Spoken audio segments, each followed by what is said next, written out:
Did you know you could burn your enemies alive for free? All nuclear operatives are supplied a free spray nozzle, free backpack water tank, and a bucket, which you will need this bucket.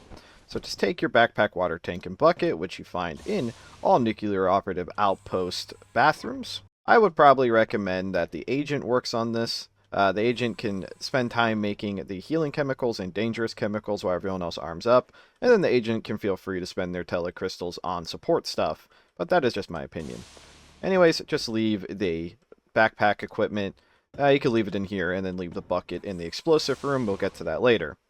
Now, to keep things really simple, I'm going to explain the highest damage flamethrower that you can make, and then I'll explain economical choices afterwards, but I feel like damage is pretty much what you want to go for. Killing people quicker is pretty important for nukies, and attrition is not something you really want to get into too much as a nukie. You should be trying to steal weapons whenever you can. So we're going to dispense a jug of welding fuel, and without even moving it anywhere, click and drag it onto the Chem Master to save a bunch of time. We need a jug of ethanol. Same thing here, click drag. Jug of hydrogen. Finally, a jug of carbon. Next, all we need is a singular large beaker. And here's where we're going to do all of our mixing. We are going to make 180 units of oil. Now, this is not mathematically perfect, but Nukie's time is pretty important, especially if you're doing war ops. You want to do this quickly. Anyways, you don't want to spend an hour preparing as Nukies. It's not all that fun, so doing some mathematical imperfections, in my mind, keeps it easier to remember.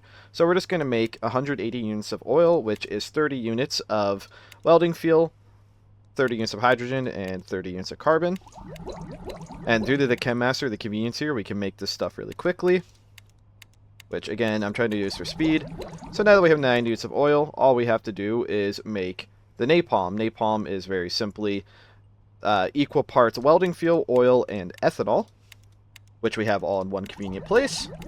So I'll skip it. I'll make as much as I can, aka until I run out of welding fuel.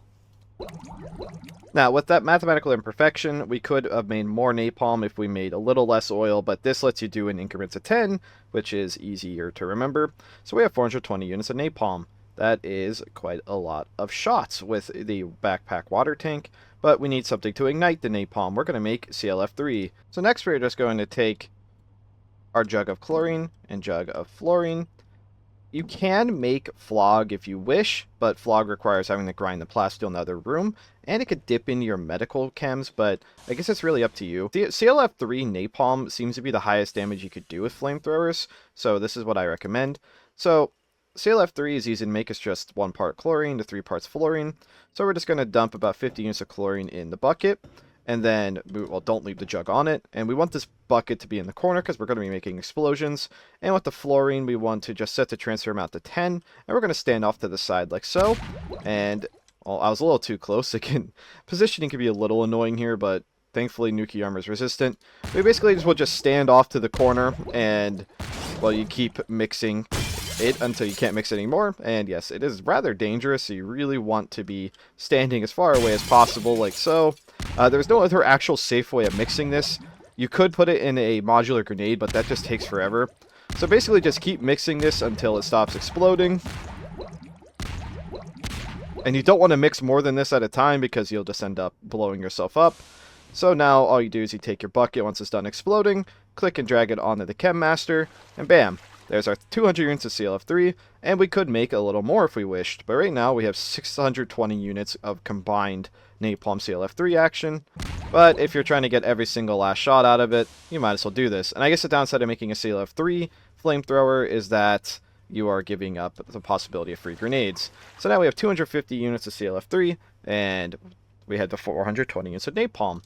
So all you do at this point is you get your large beaker, and get your tank over here, and we're just going to transfer it all. You don't have to do it at once. You don't have to, there's no particular order.